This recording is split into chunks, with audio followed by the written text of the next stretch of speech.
Hey y'all, CB here again at NBS Welding, and topics come up that I think's worth a little bit of discussion recently. I've been talking with some other YouTubers, and I keep seeing posts and things on Reels on Facebook about different uses for penetrating oils and WD-40 and just different ideas with regards to that. And I guess I want to bring up the topic of WD-40, especially because I've been seeing this guy there's a guy in Florida that does a lot of videos, real smart guy, got a lot of great tips, but he uses WD-40 for about everything. He even cleans glass with WD-40.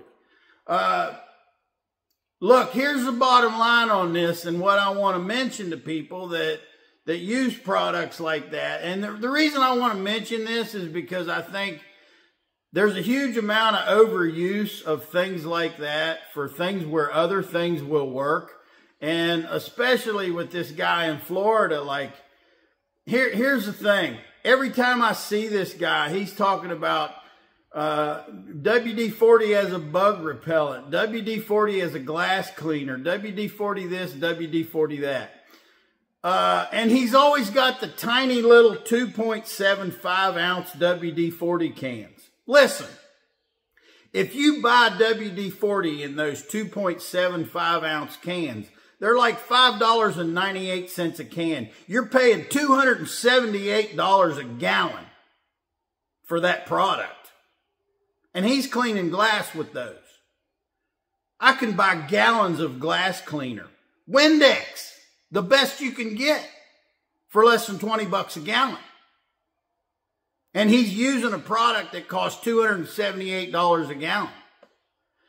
If you buy the WD-40 with the Smart Straw, you can even get those. I've seen them at Lowe's in the double can, where you get two 16-ounce cans with the Smart Straw that you can spray, or you can shoot it through the straw. If you buy WD-40 that way, it's over $55 a gallon for the WD-40.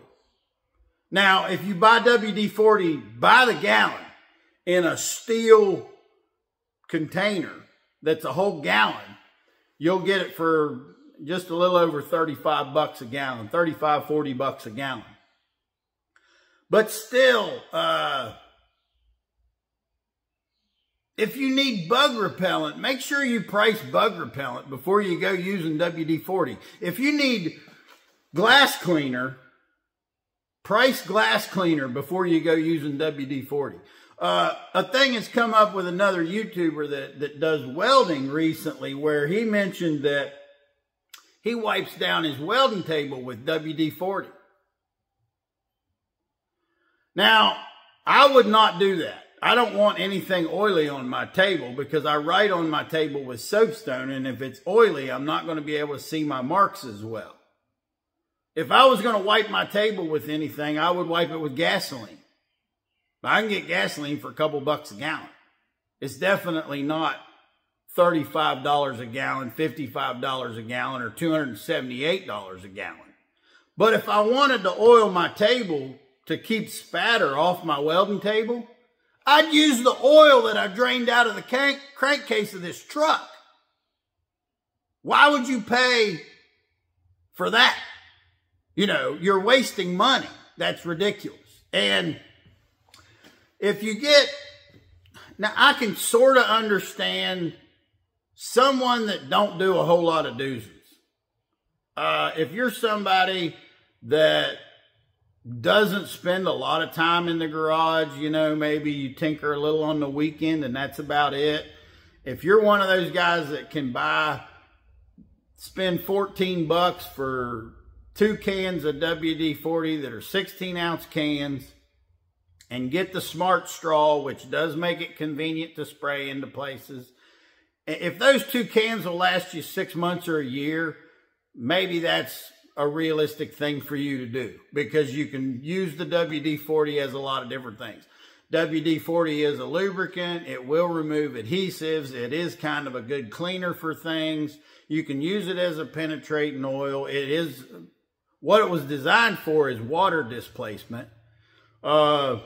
If you sprayed under the hood of an old truck that had as a distributor and you got water in the distributor cap and now your truck won't start, you pull that cap off there, spray it with WD-40, put it back on, and 9 times out of 10, it'll fire right up because it does displace water. That's what WD means.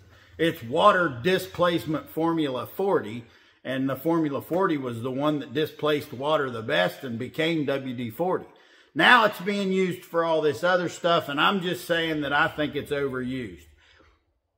I also think that if you're the kind of guy that does a lot of doozens in the garage, or if you have a shop, then you should have a lot of other things around that will serve you quite well in replacement of the high expense of something like WD-40.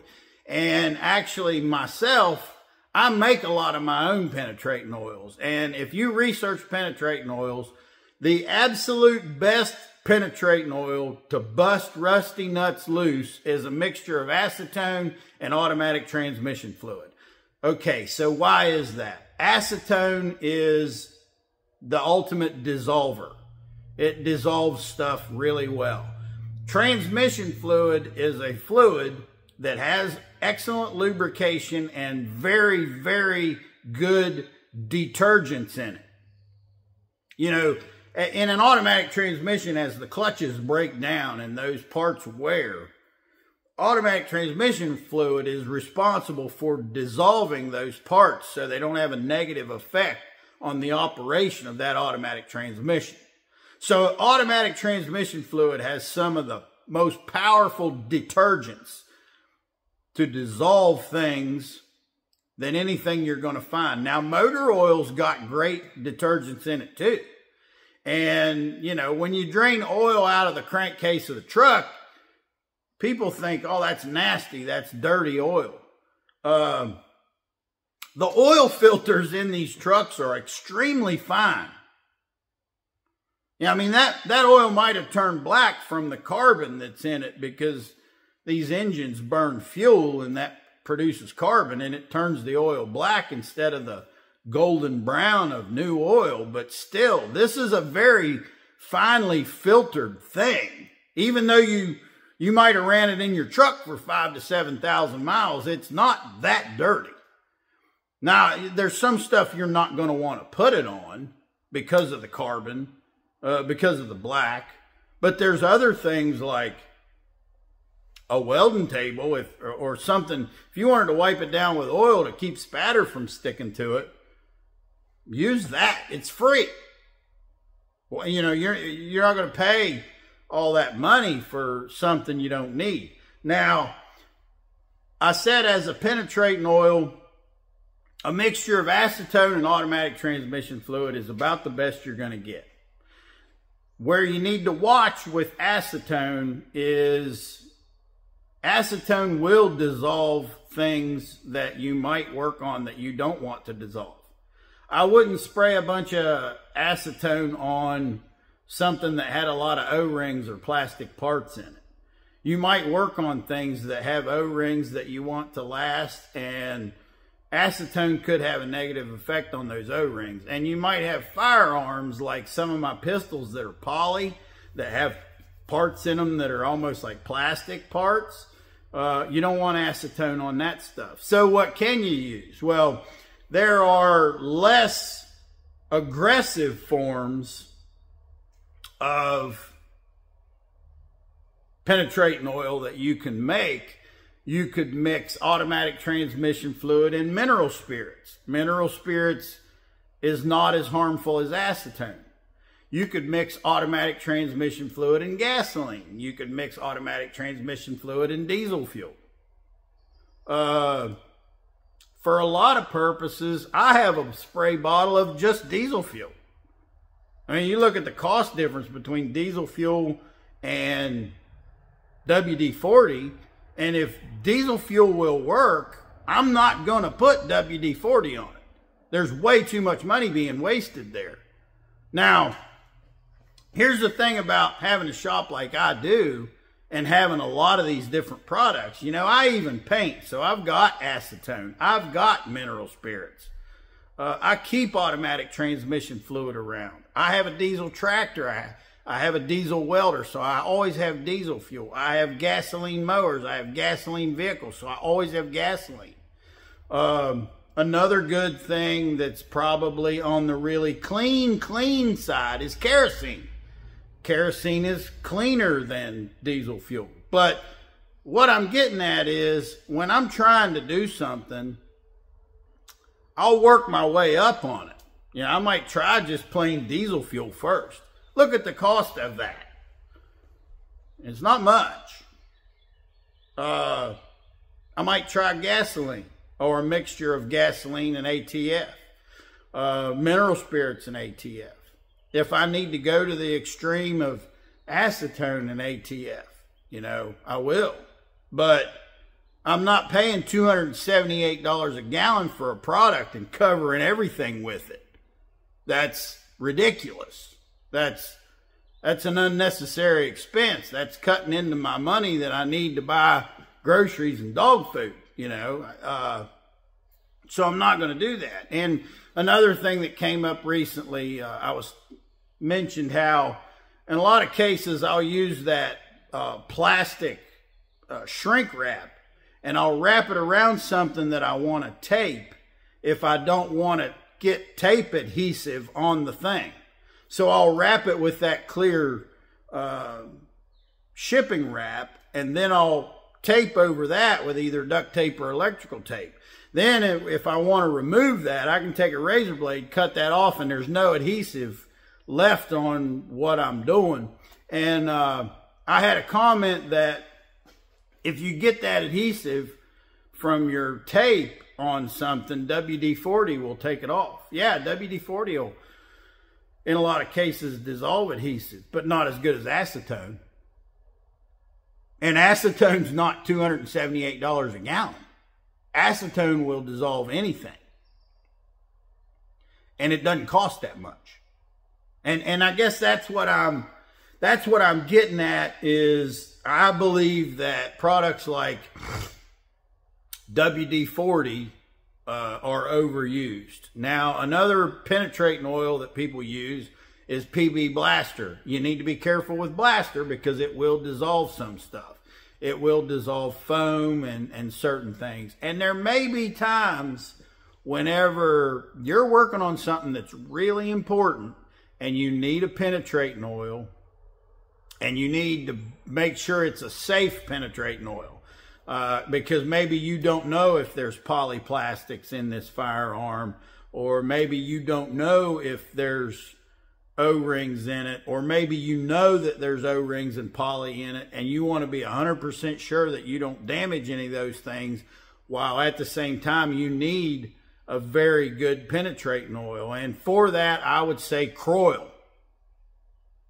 Let's take a look at some Kroil. I want to show you the package. And this is expensive.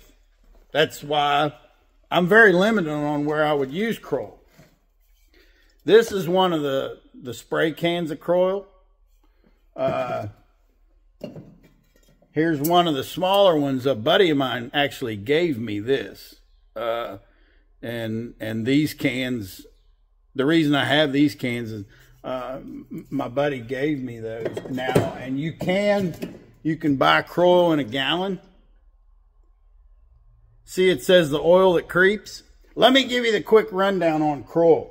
I very rarely use it. Very rarely will I use Kroil. But here's the thing with Kroil. It works differently. The Kroil oil does not dissolve stuff. It doesn't break things down. The reason that the Kroil oil works as good as it does as a penetrating oil is because the Kroil molecule is the smallest molecule on planet Earth.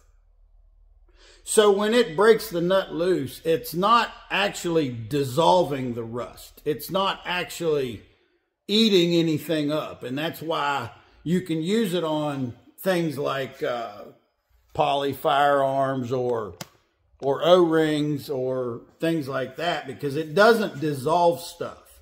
What it actually does is, because the coil molecule is the smallest molecule on Earth, it gets between things that other products can't get in between.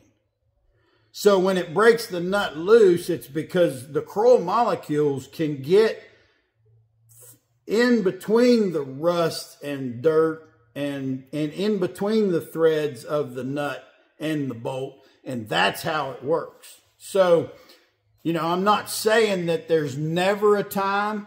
There is a time when you may need a certain product that's particular to a certain application, or you might want to use something like that just to be safe.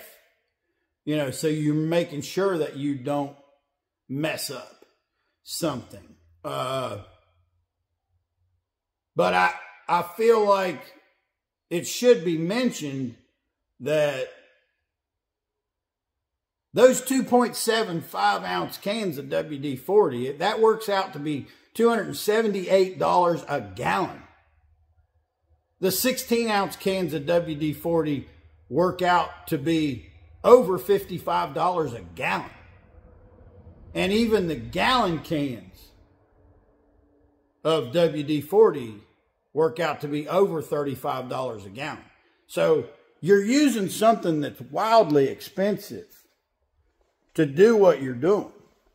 And just a quick note on the issue of, a lot of guys want a product like the spray coil, the Aero coil, or the WD-40 with the smart straw, because of the fact that the straw lets them spray just that tiny little bit in a tiny little spot. And that's great. And like I said, if you're somebody that can make those cans last a long time where it's not a big expense to you, that's great. But like in my case with having a shop here, it would be a considerable amount of money. I mean, the amount of lubricants that I put on, there's so many vehicles here. There's the forklifts. There's the stuff I work on every day. I mean, in a week, I would use quite a bit of fluid. You know, it would be considerable. And to me, using WD-40 would be a waste. But just to say something about, you know, if you don't buy the spark straws, what do you do? In the case with me, my wife does a lot with animals. And she has a background. She actually, for a time when I met her, she was the business manager for the Roane County Emergency Squad in Roane County, West Virginia. And she got to be a business manager for them because that business is what she went to school for. But she became an EMT as a result of being the business manager for the Roane County Emergency Squad, because they really needed extra help. And she got her EMT qualifications, and she does a lot with animals, and she's done a lot of volunteering with dogs and cats. And one of the things that she's qualified to do that saves people a lot of money is she will vaccinate them. She'll vaccinate cats and dogs, and she's done that a lot of times over the years. And in a lot of cases, you have to give them an injection to do that. So I have these. I have syringes with a needle. Now, there's times where I'll put lubricant in a syringe like this and shoot it back into a certain spot. And sometimes without the needle if I don't need the precision. But if I really need pinpoint precision, I'll put lubricant in this with the needle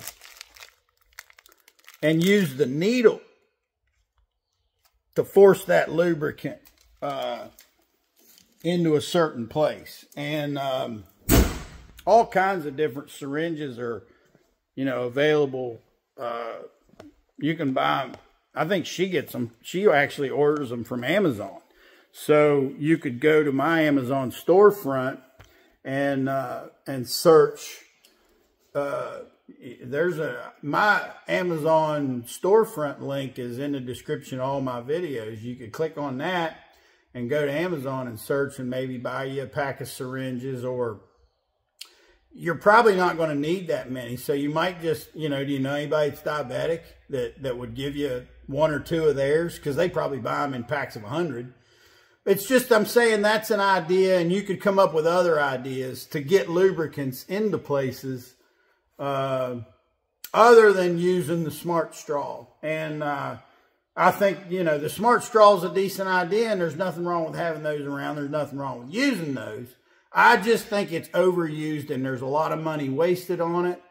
And I'm bringing up some other ideas that not only can save you money, but will work better. Just like I'm saying, this guy said, well, I can remove tape adhesive with WD-40. Yeah, you're paying $278 a gallon for WD-40, and you can remove tape adhesive. Gasoline will do that. You can remove the adhesive from black tape with gasoline, and it's a couple bucks a gallon. You're wasting money. So, anywhooser, I got a lot of different penetrating oils that I make. I have them in repurposed spray bottles. I might have a spray bottle from window cleaner that's got Ed's Red in it, and I spray it on stuff.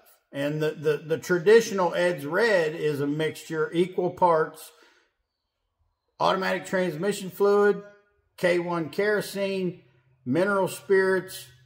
I think that's it.